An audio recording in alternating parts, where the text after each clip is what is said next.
Adam, you there? Yep. Cool. It's Chris at Night. With special guest Adam Klopp. That's you. That's you, by the way. Adam. Yeah. We're live. Oh. Hello. Instagram, YouTube, and Twitch. All those places. How you doing? Doing What are pretty you good. drinking? Is that whiskey? It's some boxed wine. Cool. It's bad. It's bad. I don't think I've ever had boxed wine. It's. Do they make good boxed wine? Like, can you get I think you can get quality some wine in a big box? that people like. I can't remember what it's called, but it's the shitty kind that my friends used to drink in high school. Mad Dog 2020. They should No, make not boxed Mad Dog 2020. I agree. They don't sell that in Utah. What was your favorite flavor? Of Mad Dog? Yeah, everyone has Blue. a favorite. The blue? I think probably blue. What was it called? Was it like blueberry? It may have been raspberry. Okay. Let me look it up. Mine was the banana strawberry. All right, let's see. I drank 2 of those in a row Blue. and then puked in a Joann's Fabrics. Blue Once. raspberry. Blue raspberry.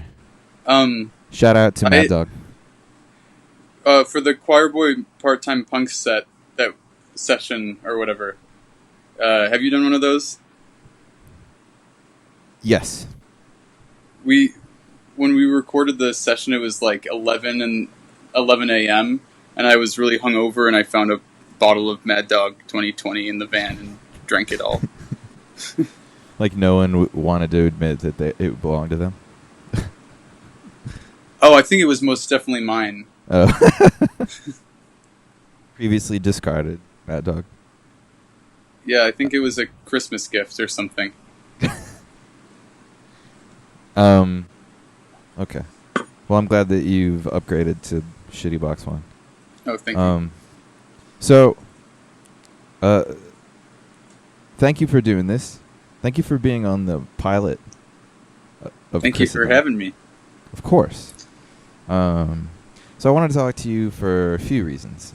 First of all, I wanted to talk to you because you guys,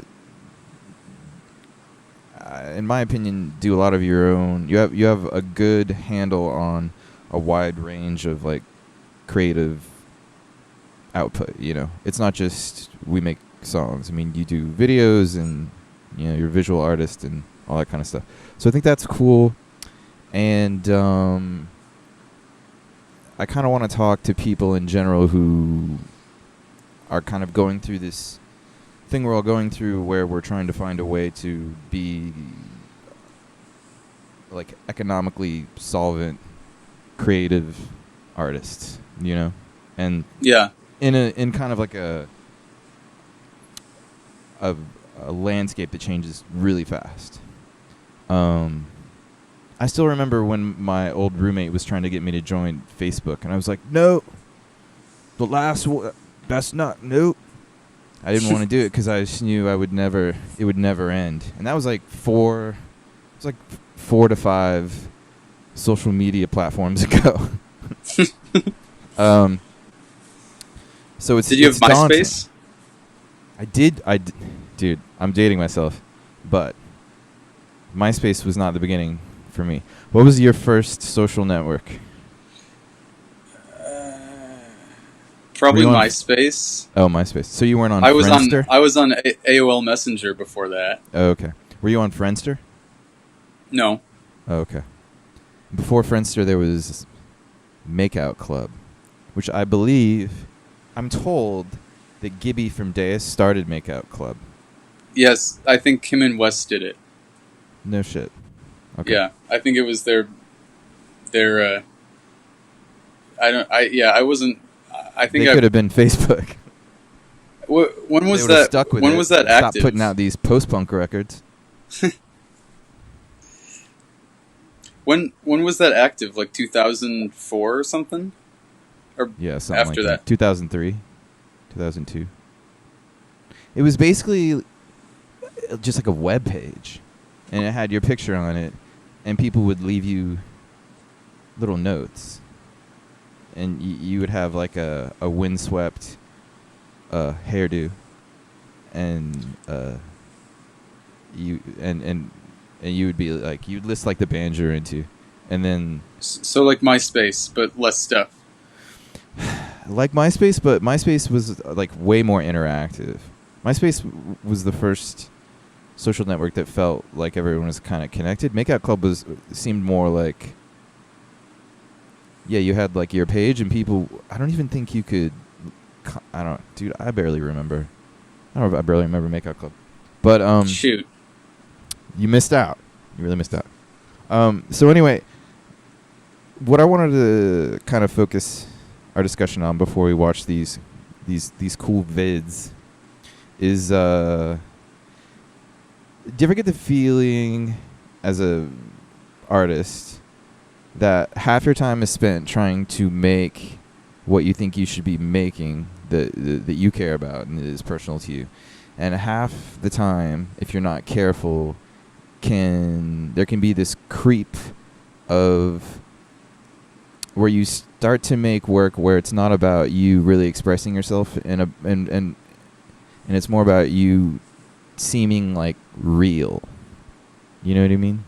So what I'm saying is like, just reminding people you exist, you mean? No. The work that you're making. So there's an old like famous Marshall McLuhan quote, the medium is the message. And it's about this idea that the thing that you're watching, the show, it's not about the show. It's about how the way that the show is made talks about the show. So, to explain that, it's like some music videos, by the fact that people spend a lot of money on them, or they have like people that look cool, or they walk backwards, or have like a cool haircut, or they put all their friends in it, so it looks like they have a lot of friends. The video winds up being about showing that this is like a real band. Yeah. You know, like, look at all this money we spent, and you know. And if you're not careful, you can, and I think any artist can relate to this idea that when you're making work, you can get caught up in feeling like you have to prove that you're real, right? So maybe you want to make a video that's really kind of cheap. Like the idea of it would be best if it was cheap and kind of lo-fi, but there's this thing in the back of your mind that's like, oh, if I make it that way, I won't seem real because all these artists are making stuff this other way. And their videos have, like, overcrank, like, slow motion shots and fucking whatever else. And you can kind of get in this weird tug of war between just making purely stuff that you want to make and having this kind of psychotic thing creep in where you're at the same time trying to make sure that you're real. Does that make sense? Yeah, I think so. Like, I guess I might need you to clarify, or I might say what I think you're asking me, and then you can tell me if I get it. Okay. So, you're saying that people end up in a place where they have to focus on, like, production value to validate, like, your, like, clout or something, right? Right. Thanks for saying that in like 4 seconds. I guess I. And have you ever felt that way? You've never. I felt that pressure at times, I guess, but clearly from our most recent videos, I think that I. Well, this is what I was going to ask you about. Because if you look at some of your older videos, they have higher production value. Right? Yeah. So what I wondered was, did you ever have an internal debate where you're like, well, these videos look real, but this idea that I have, even though it might not seem as real, is more me. And then you had to make a decision if you were going to be yourself, if you were going to be real. Yeah, I think that we did that one video Sunday Light that was like pretty intense, and I honestly didn't know what to expect with that. Right. Your later videos are very much, like video, like VHS and kind of hack in the best way possible, kind of more hacked together. But knowing you, like. So full disclosure, Adam and I are friends as well as video chat friends. I know that when you show me work, it gravitates more towards a kind of handmade feeling thing. And so I guess I was just thinking, because it's something that I struggle with. When I first started making records, I didn't really care what they sounded like. I just tried to make them sound like what I thought they should sound like. And then as I went along, I started to like buy more expensive stuff and get like the XJ4000 sampler or whatever. And then you start freaking out because you're like, you go listen to your old records and then you listen to all these other records and you're like, whoa, you can fake yourself out and start worrying about fitting into this like pantheon of stuff that seems legitimate instead of just focusing on whatever the crazy thing that you like the most is. And when I listen to your new record, it sounds just ever slightly more polished. I think it sounds really great. And I think it's a great spot for you guys to be. But as time goes on, nobody wants to do the same thing over and over, and I was just curious about what your process is and what are the sort of things that you think about. What are the sort of things that you struggle with? Because that's something that I do. I think, yeah, I do think about this a lot more, I guess, now that the more that you've explained it. I think the more that you make music and make art, the more you have like a really fresh advantage when you're first starting, I think, and Totally. you don't overthink stuff. Like you're saying, that you just make what. I think that there comes a pressure just for you to up the ante for yourself, even if it's not informed by what other people are doing. I think Definitely. so. I think there's that head game separate from what like outside expectations, just personal goals, I guess, to grow. Which can be brutal. Like with Yeah. my second record, it was like almost gave myself like I was gonna like go to an early grave over just stressing about it. I don't know. Yeah, And that I was think all I kind of felt that a internal. little bit with ours as well. Yeah. I've heard that second records for bands are notoriously difficult. I'll do like an album with like a band and be like, all right, I'm bored, and do like kind of change the name or move on or whatever. Right. So, And I think are you that- ever gonna make any more Human Leather records? Or are you gonna stick with Choir Boy for a while as like a direction? Do you think? maybe stick with Choir Boy. Only, I guess. I don't. So Human Leather actually was kind of a Choir Boy and Chaz's like B-side band initially. Yeah. Like when we first like. We had like a band meeting at some point with like the first incarnation of Choir Boy, and I kind of was like, okay, I have like this amount of songs, and I kind of have like a vague idea of, what I want it to be, but maybe let's listen to this batch of like 15 songs, and everyone like tell me which ones you like the best. Right. And the guy that was playing guitar at the time, his name's Brett, he was my old housemate. There were certain songs that he basically like was like, no, I don't like those, I don't want to play those, like those, I don't want those to be Choir Boy songs. And Right. Chaz afterwards were like, those were my favorite songs, so let's just start a different band. And now That's that like- guy isn't in the band anymore. What's that? That guy's no longer in Choir Boy, right? Brett's not in Choir Boy, no. Right, okay. So, yeah, I think Human Leather was just like full indulgence, like no reservations,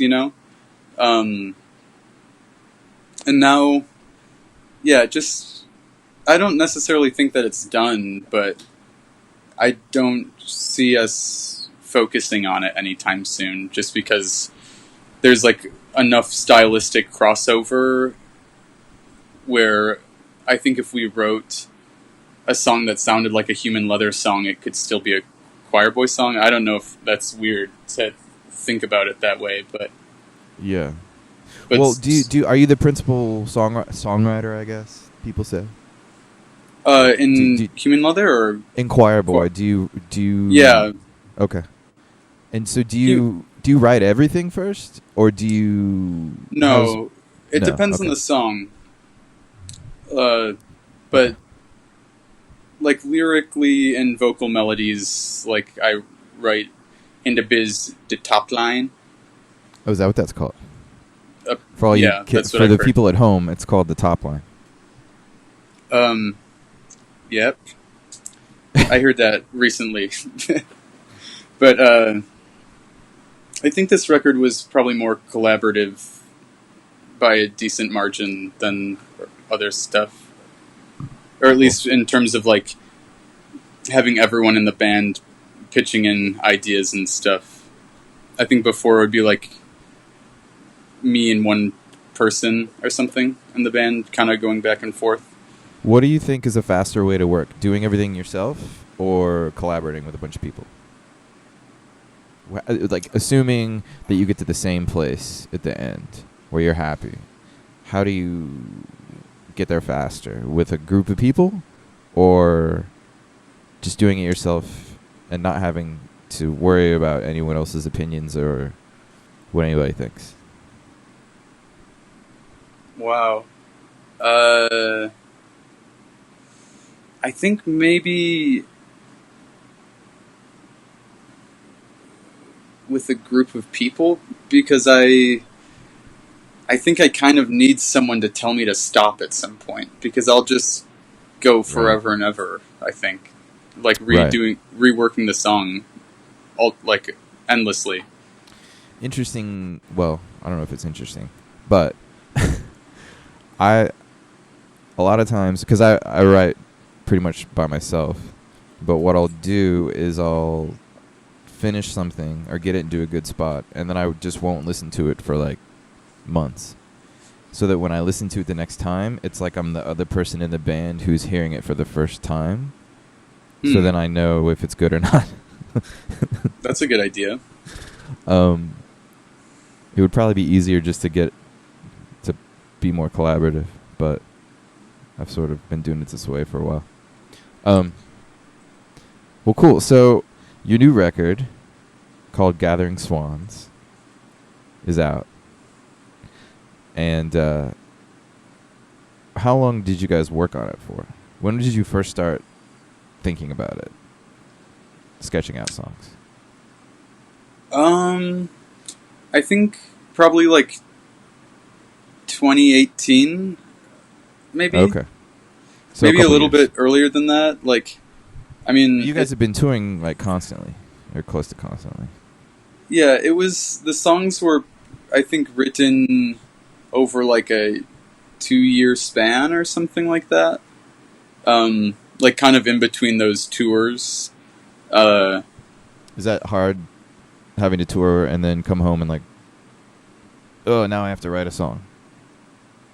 Yeah. Or do you do better with like a chunk of time or little pieces at a time? Well, what's the difference between a little piece and a chunk? Well, if you have like a month and a half, you can spend the first week just like rearranging your studio. Getting it like fully ready to go. Dusting, sweeping, getting a new blacklight poster. If you... so you can waste a lot of time if you have a lot of time.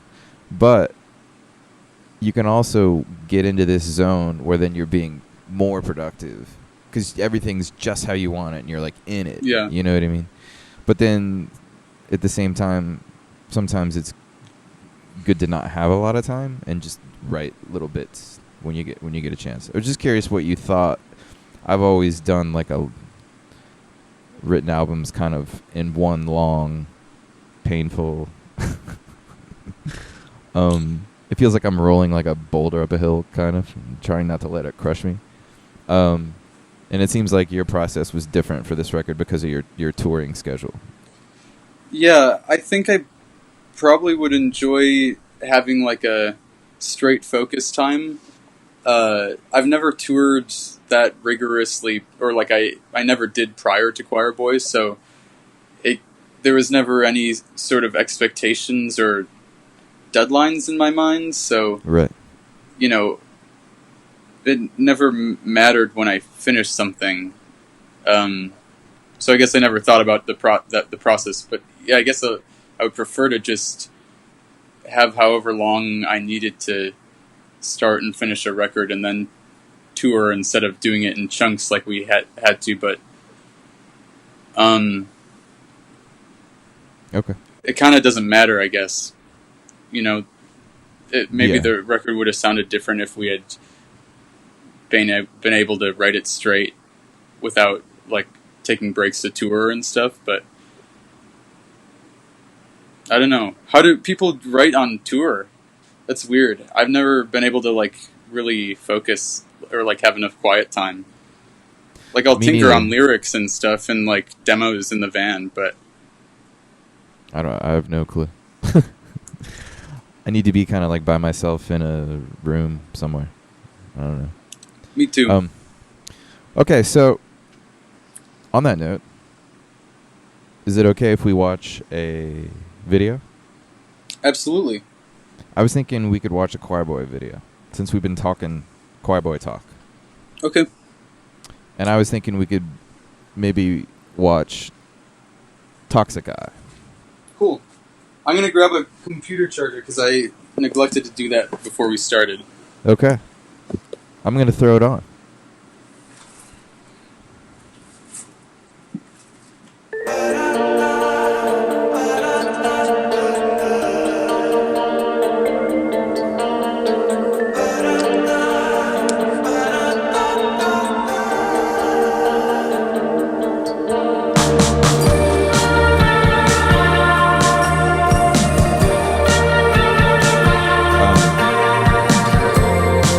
Did Jeff write that horn part, or did you? I think Michael did. The horn? Michael and I, this is kind of Michael and I's baby, this song. Yeah. I love this horn. It's very sad.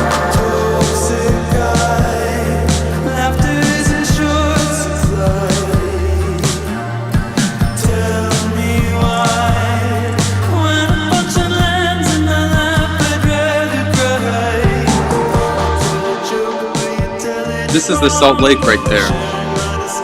Is it? Was the beginning part, like, in LA? The desert part? That's Joshua Tree. Oh, that's what I was gonna ask. Yeah, this one's all over. Mostly Utah, I guess.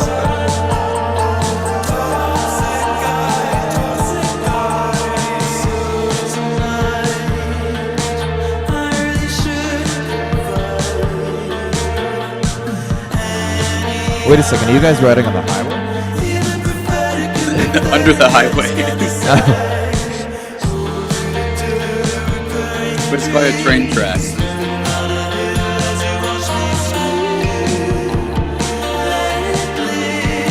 So, while we're watching this video, I'm gonna ask you some more questions. Sure.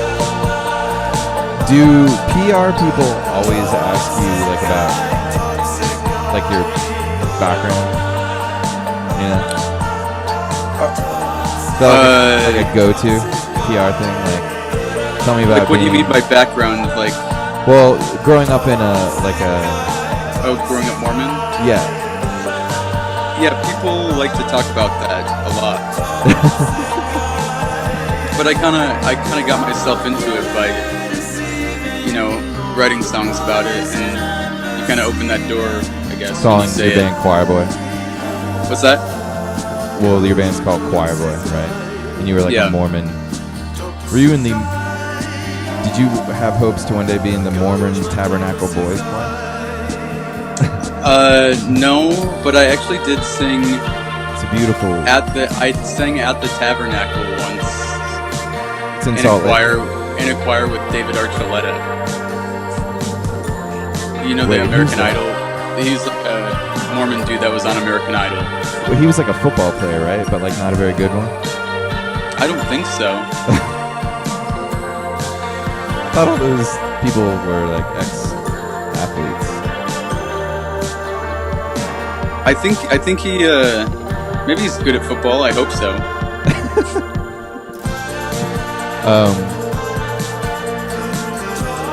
People always ask me how the move to LA changed my music. Yeah. Well, you probably got a speeding ticket on your move out there, and maybe that put some aggression into the new I've gotten some speeding tickets in the past. Do you ever find yourself giving like a PR person kind of like what you think they want to hear, you know? Because at first people would ask me how the move affected my music, and I felt like I had to come up with a reason why it did almost. And it's like kind of like a weird thing, but because you can't really be like, no, it didn't affect it at all. Next question. There have been times where that. I have said no to questions where it feels like they're digging for something specific, right? You know, and which is like a lot of the time. I think it depends. Like, sometimes I'll read an interview and I'll be like, I don't know what to say to any of these questions. And then if there's like 7 questions and I answer like 5 or 6 of them adequately, I'll like feel like I'm allowed to just be like, just no to this one question or something. Exactly. Well, it got to the point where I kind of got so tired. I don't know what. I answered the same kind of change of location question so many times that I finally felt like I was entitled to just be like, it didn't really have any effect on my music. Yeah. You know? I don't know. It was true the whole time. I don't know why I didn't just say it in the first place. I didn't want to, I don't know. It seems mean, kind of, because people have done this research and they think this is like a good line of questioning, or this is like an interesting line of questioning. So that's why I think it's just kind of interesting, because PR can sometimes like manifest a story around your music that isn't as true as it seems, because your part of your job as a artist is also to sell your music, not just make it, which, you know, can be not that fun sometimes. Yeah. And when you get into the kind of machine of it, you don't want to like displease the machine, kind of. Yeah. Or you'll get like kicked out of it or something. I don't know. I definitely feel like when I read things about Choir Boy, sometimes I'm like, wow, this is the mythology has kind of outgrown itself, or at least right. my version. But I think, you know, I think, and this is not a diss to like journalists or anything, but I feel like sure, it's really common to say something that registers in your brain as true, and then have someone hear you say it and then write it in their own words, or like paraphrase you, or like cut a quote in a way where you like read it and you're like, that's not really what I meant. But I guess that's just part of, you know, you know, with the internet, everybody can fact check everything all the time and like line things up and like speculate, which I think is, you know, new for people. Whereas like, you know, in the 90s, there were like, you know, weird rumors about Marilyn Manson getting ribs removed and to do some hanky-panky to himself. Yeah. But you can't, I don't know what I'm saying anymore. Next question, I think. I've got a lot of questions. No. On that note, let's watch another video. That's what we're really here for. Okay. Let's watch The Scars. This Okay. is your choice. Do you know anything about these guys? These people? No, they don't have any music on like the streaming places. It's only on YouTube, and they only have like one record, I think.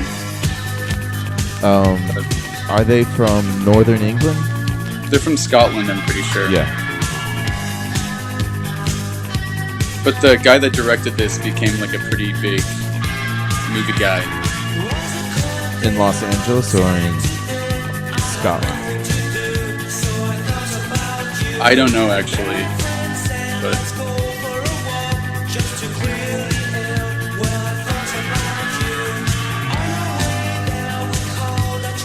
You know, one thing that's really cool about the UK as like a American artist is like a cool backdrop. You know, like it seems like it's always overcast. yeah, Of course, the sun is now shining as soon as I say that. sunrise.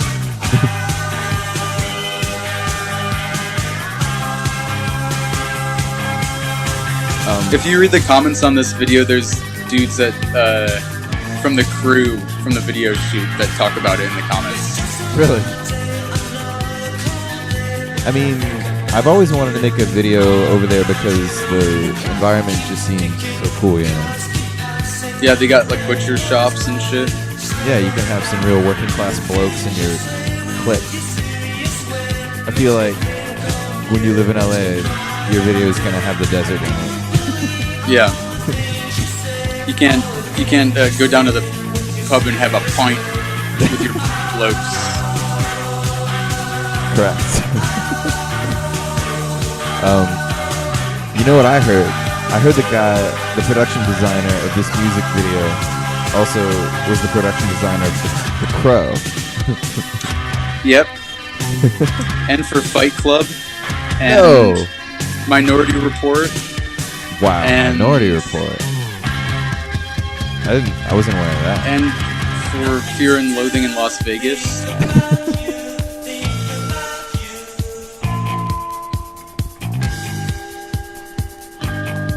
They're not very fast. You mean running wise? Yeah, running wise. I can run less fast than that.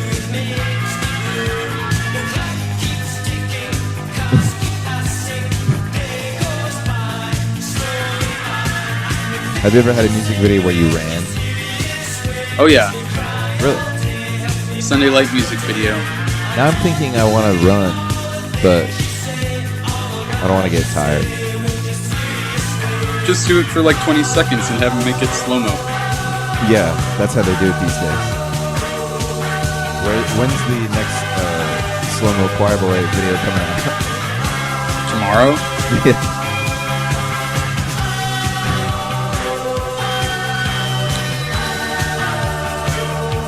You know what's cool about this video? No. Makes no sense. Oh, yeah. Well, they meet Medusa at the end. That's the twist. It's a real twist. And then turns into a snake. And then they play with the snake. And then they run over the hill. Where are they? Where could that possibly be? I don't know, some Scottish hillside? I feel like that's everywhere. That structure probably isn't actually there. I bet that's some studio magic. You think that's green screen? Honestly, I think it might be. A prop? I think that's like stuff's a miniature just there. superimposed. That's why it's cool to make I think music in that videos with over that there. lighting. Okay. Well, that was Scars, everybody. Is my audio doing a weird thing, making the audio of the video cut out when I talk? No. Oh, okay. You sound great. Maybe that's just in my headphones. Maybe. Well, thanks for watching that video with me, Chris. Absolutely. And thank you for doing this with me. We're live right now on twitch.tv/Black Marble NYC. Instagram.com/Black Marble NYC. Also YouTube.com/C/Black Marble NYC. I don't know why you need that C thing in there. That's just how they do it. Let's take a commercial break. Okay. You want to watch a commercial? Yeah. I think we should. Hey, Fred, Is give it me a a funny pizza one? with extra cheese. No, Extra it's not cheese. And hold the tomato sauce. Hold the tomato sauce. And hold the crust. Hold the crust. Hey, Jimmy, give me a cheese with nut. Nothing. Now you can have the best part of the pizza without the pizza. Polly-O string cheese, all natural, individually wrapped cheese snacks. Is this what you want? Bellissimo. Magnifique. C'est bon. Try Polly-O string cheese. It's the best part of the pizza. Ugh. I love Polly-O string cheese. What about you? Oh, is the commercial playing? That's right. You can't see the commercial. I'm sorry. I could put the commercials on the. I'll just go look at your Instagram. Yeah. Oh, string cheese. I love string Oh, we're cheese. back. It looks like. We're back. We're back live. Let's watch another video. Okay. Let's watch The Fall. What do you think of that? Ugh. would bet you that 75% of that lot still do the hokey cokey. So more What's the music now. hokey-cokey? What does one say about the fall as in barbed wire? Put your left foot Let me put it in, this way put for your myself. If there was a right holy foot out. grail, I thought that was Do the the hokey Smith hokey-cokey. would be the only one allowed to pick it up. This Maybe is over there they a call big it the new hokey print, cokey. Yeah, a new on the album. other side of the I am pond. Curious Across the Orange, pond. The It's the Fall. Cokie.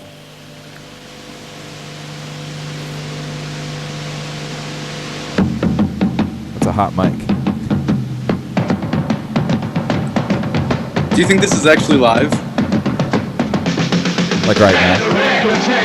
Yeah, is this them right now? Yeah, this is happening. Mine, I don't know. I've seen a lot of stuff from that period of time where they're just unabashedly playing the album track, and then you've got like New Order up there, like doing like hula dances, kind of pretending to play. It's like they don't really care. I like that era of stuff where it's like just a cool looking set. That's like Yeah. how I found that Fuzzbox video I sent you today. Yeah. Like there's just like so many live videos that are people just playing along to a track. I mean, Pop of the Tops was like that, I think, right?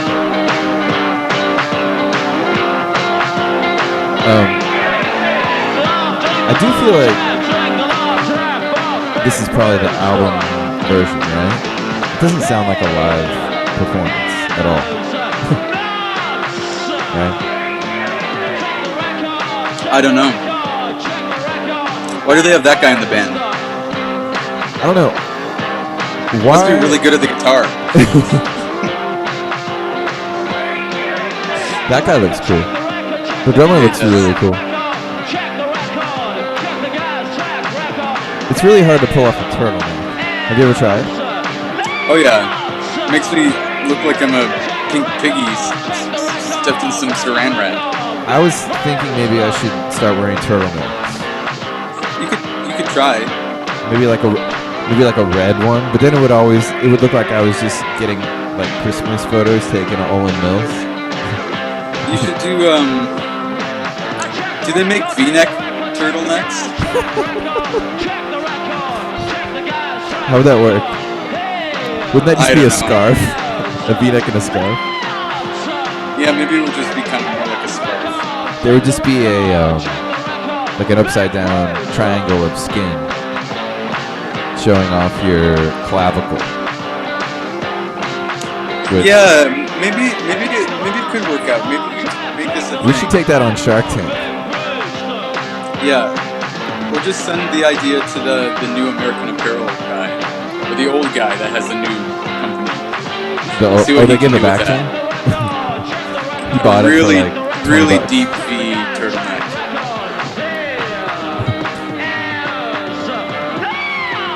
I feel like Marquis Smith is the only one who can pull off a blue turtleneck besides Steve Jobs.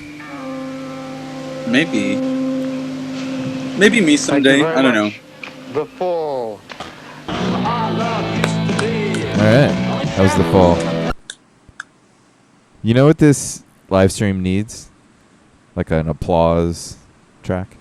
Oh yeah, laugh track, applause. Yeah. Yeah, how do people know what's funny if they don't hear laughter? I don't know. You kind of got to guide people. You got a guy. We have clapping at the end of songs on the album. Yeah, it really livens things up. Yeah, and you can tell people that it's like a sad album by putting crying, like you put like crying noises during the song. right. Yeah. How many more videos? What are you doing tonight, Adam? You got anything else going on? No. Do you have to call your parents? Oh, I called them today. Okay, good. Yeah. Let's watch one more video. Okay. Can we do one more?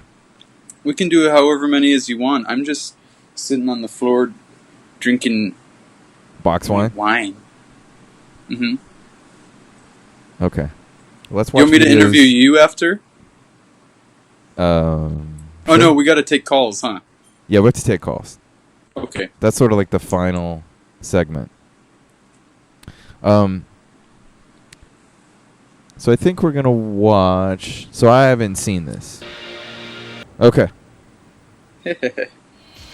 Well, I think let's take some calls, Adam. I would Okay. really like for some people to maybe call and ask you whatever it is they want to ask you. Yeah, AMA. AMA, baby. All right.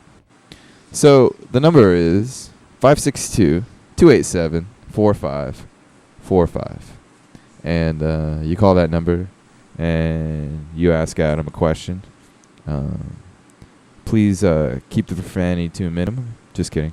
I don't know. Call and talk to Adam. Oh, what do we got? What do we got here? Hello, you're on Chris at Night. Hello, my name is Christian. Christian, where are you, Christian? On planet Earth? I am calling from the high desert from Hesperia, California. Oh, cool. Did you have a question for Adam?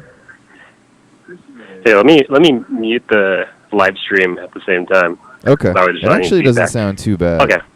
So yeah, sorry, what'd you say? Oh, I was gonna say, did you have a question for Adam? I have a question for both of you guys. Whoever wants to go first, is that cool? I'll go first. He'll go first. All right. So let's say hypothetically, I met somebody or have a friend who's never heard of Choir Boy, and I mean, I myself am a fan.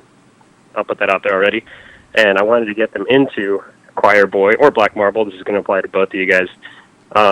They never heard of you guys. What is the first song I should show them to get them hooked? Good question, Christian. Oh.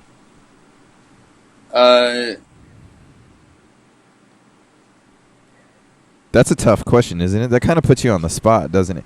Because it's almost making you say what you think your best song is, which is it makes you feel you don't want to brag, right?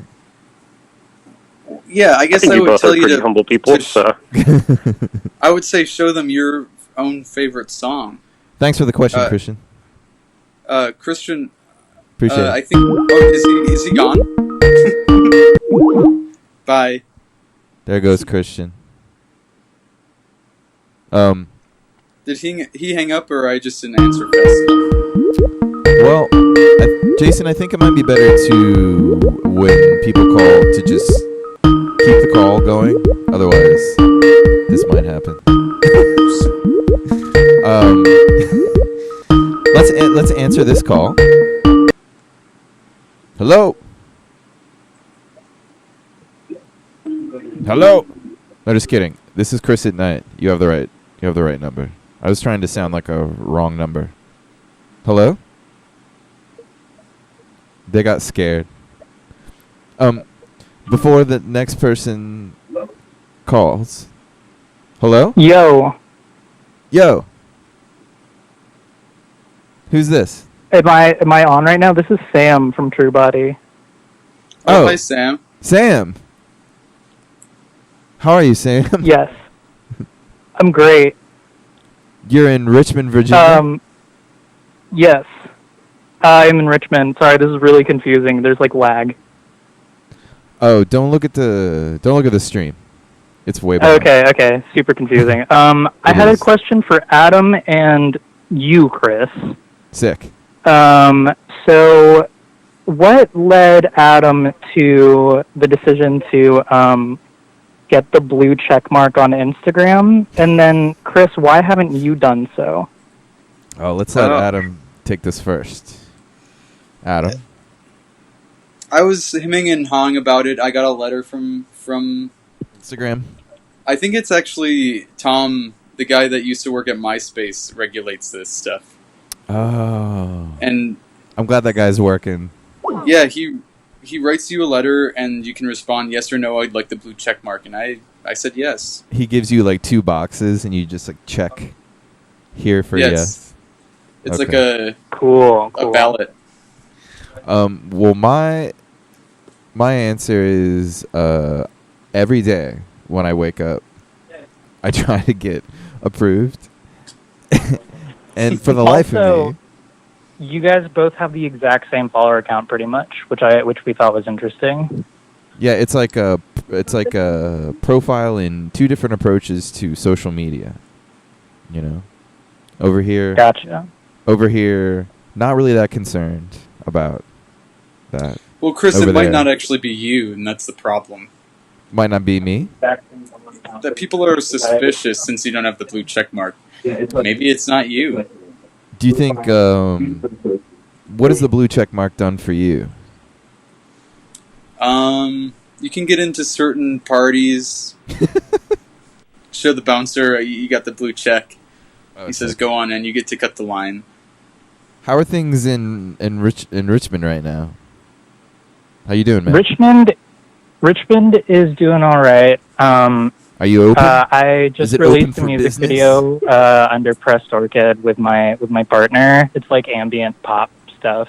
Cool. Check it out. But yeah, there's been a lot of like interesting like live stream stuff. There's a lot of just like trying to keep that like aspect of DIY and like not, you know, not letting like these trying times like stop us from, you know, like being creative and do whatever, which is why we were like really stoked about watching this tonight. I've had a great time. I've had a great time with you guys. I just want to say. Is it okay? I was just hoping it's just entertaining enough to not turn it off. Which Oh no, we've stayed through this entire thing. We've watched the entire thing. So. That's amazing. You guys had a record that just came out like a month ago or two, right? Yeah. True Body released a record in April, like at the beginning of April. Okay, and that's on Funeral Party. It's on Funeral Party. Okay, cool. Everybody, check it out.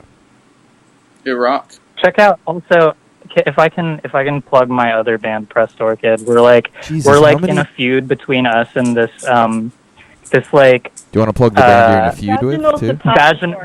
There's a vaginal suppository company called Pressed Orchid that started after we did, so we're like in like a feud with them. So you know, go to Pressed Orchid at Instagram. I'm sorry that I'm doing this right now, but we're in a crisis.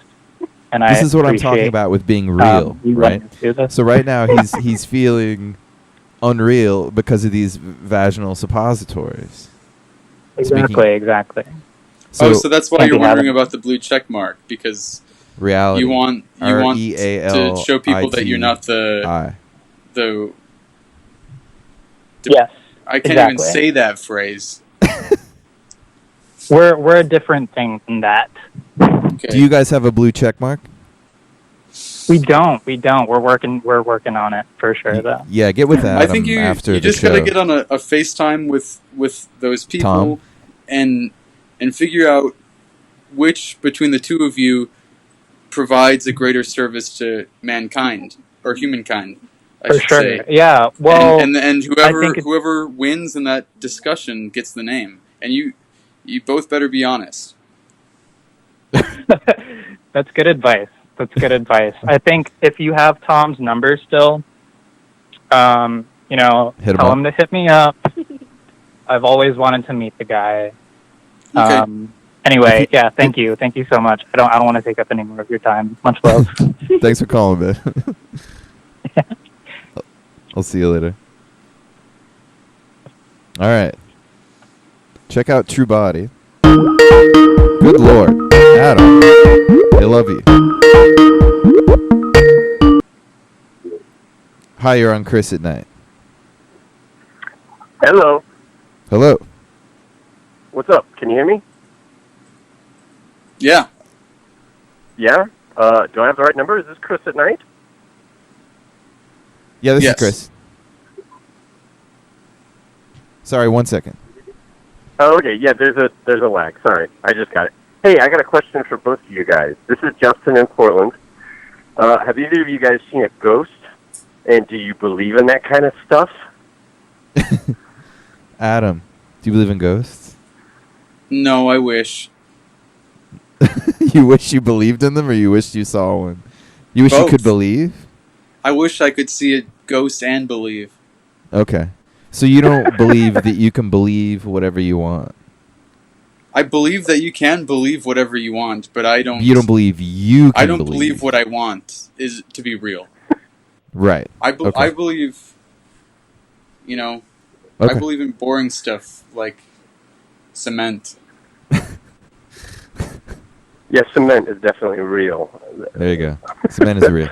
That holds up under inquiry. All right. Thanks, man. Appreciate it. What about Chris, though? What's up? You seen a ghost? I have a complicated relationship with the spirit world. When I was a little kid, I lived in Germany. My dad was in the army, and we lived in Berlin.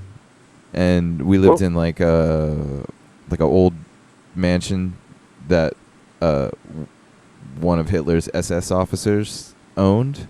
They put us up in that. Whoa. My dad was like a Nazi spy, or not a Nazi spy, obviously, a Soviet spy. So he would go across the Berlin Wall into East Germany, and root around and do all that stuff.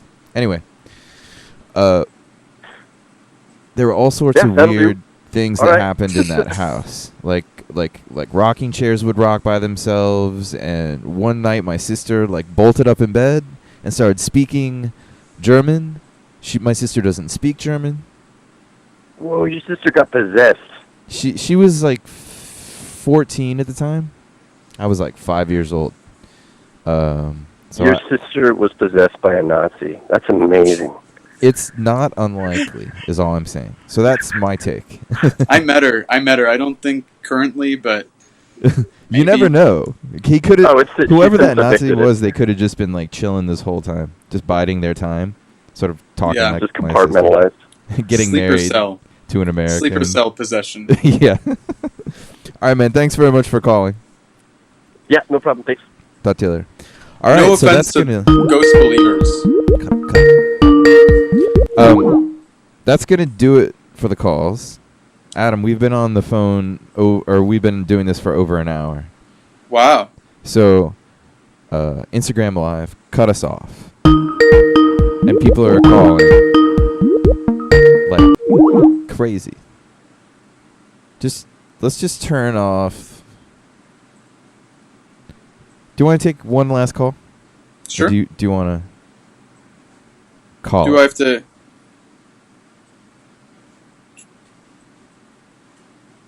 I guess it's my show, and I'm supposed to say what happens, right? I've never done this before. I think we're gonna call it. So, Adam, thank you so much. Yeah, thanks for having me. Hopefully, I will see you again soon in the real world. Yeah, I hope so too. And I really love your new album. Toxic Thanks. Eye is my jam this whole week. Thank you, dude. So, until next time, everybody. Are we still live? We are still live. This is me saying goodbye. And thank you again, Adam. And we'll see you next time. Bye. Good night. The end. The